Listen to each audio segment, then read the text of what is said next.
Thumbnail में देखा ही होगा कि इसरो की तरफ से बहुत वैकेंसीज निकल के आ रही हैं, जो कि बहुत अच्छी बात है ना। और इस वैकेंसीज में केवल गेट वाले ही अप्लाई कर सकते हैं, और गेट वाले अप्लाई अगर कुछ पोस्टें बच जाती हैं तो उनके लिए अलग से एग्ज़ाम होगा, ठीक है। तो ये रहा आपके सामने पीडीएफ, जो कि इसरो की तरफ से आ चुका है। यहाँ पे लिखा हुआ है कि भारतीय अंतरिक्ष अनुसंधान संगठन अंतरिक्ष विभाग में एक आपकी पोस्ट एक साइंटिस्ट के होने वाली है ना। जिसमें आप देखेंगे कि आपका यहाँ पे जो वैकेंसी होने वाली है साइंटिस्ट लेवल की होगी, जो कि इलेक्ट्रॉनिक्स से आपका 22 वैकेंसीज हैं, ठीक है। देन और इस लोकेशन के लिए आप यहाँ पे देख देख लीजिए, और आपका मैकेनिकल के लिए 33 पोस्टें हैं, और आपका कंप्यूटर साइंस के लिए 8 पोस्टें हैं।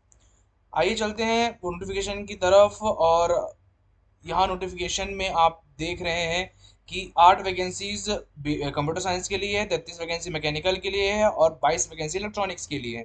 आगे चलते हैं पीडीएफ में। तो यहाँ पे आप क्राइटेरिया देख रहे हैं कि इलेक्ट्रॉनिक्स में कम से कम आपका 65% से ऊपर होना चाहिए सभी सेमेस्टरों में।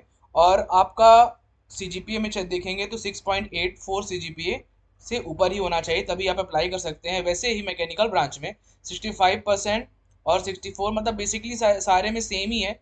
एटलीस्ट ओवरऑल ये है कि आपका 6.84 सीजीपी से ज़्यादा होगा तभी आप अप्लाई कर सकते हैं, अदरवाइज आप अप्लाई नहीं कर सकते हैं। हाँ, और यहाँ पे एक चीज़ और कि गेट क्वालिफाइड 2024 वाले ही अप्लाई कर सकते हैं, उनके अलावा कोई भी अप्लाई नहीं कर सकता है, ठीक है। तो आगे चलते हैं नोटिफिकेशन की तरफ, जो कि आयु सीमा आपकी 28 वर्ष होनी चाहिए, मिनिमम आयु, मतलब जो आपका एज होना चाहिए 28 साल तक ही होनी चाहिए। इस तारीख से 19/5/25 से आपका जो एज होना चाहिए वो 28 साल तक का होना चाहिए, ठीक है।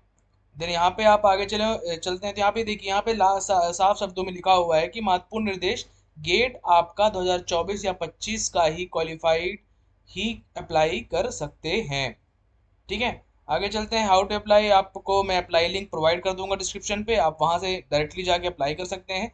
और इस नोटिफिकेशन की लिंक भी प्रोवाइड कर दूंगा, जिससे कि आप बेहतर और समझना चाहें और नोटिफिकेशन को पढ़ना चाहें तो आप आराम से पढ़ सकते हैं, ठीक है। देन यहाँ पे आप आगे बढ़ेंगे तो यहाँ पे आप देखेंगे कि आपको 250 रुपये पे करने हैं, जो कि ऑनलाइन के माध्यम से होगा। 250 रुपये आपका फॉर्म फीस है। तो आप इसमें डेबिट कार्ड, क्रेडिट कार्ड कुछ भी यूज़ कर सकते हैं, यूपीआई भी यूज़ कर सकते हैं। तो 250 रुपये कार्ड रहने वाला है।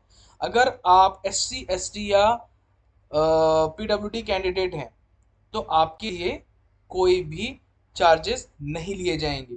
यहाँ पे आप देख रहे हैं कि यहाँ पे अगर आप ST SC वुमेन या आप ST SC कैंडिडेट हैं तो आपसे बिल्कुल भी चार्जेस नहीं लिए जाएंगे, ठीक है। तो सारा कुछ आपको बता दिया है, कौन अप्लाई कर सकता है, कैसा रहेगा, है ना। आपको यहाँ पे बेसिक पे 56,000 रुपए की मिलने वाली है, जो कि HRA DRA और अलाउंसेस मिला के आपका टोटल CTC 15 लाख का बनेगा, ठीक है, जो कि बहुत अच्छी बात है। तो ऐसे ही चैनल में बने रहने की धन्यवाद आपका। ऐसे ही नए अपडेट के लिए हमारे चैनल पे बने रहें, सब्सक्राइब करें और लाइक करें, और कमेंट करके बताएं अगर आपको अप्लाई करने का प्रोसेस जानना हो तो प्लीज़ अप्लाई करने का प्रोसेस अगर जानना हो तो प्लीज़ सब्सक्राइब करें और कमेंट करके ज़रूर बताएं, ठीक है। ये ऑनलाइन आप 29 तारीख को आज आई है और ये 19 तारीख तक चलेगी, ठीक है। और आपको मैं एक चीज़ और बता दूं कि अगर आपको यहाँ पे 50% आपसे, मैं आपको एक चीज़ दिखाना चाहूँगा जो कि बहुत ही ज़रूरी है ना।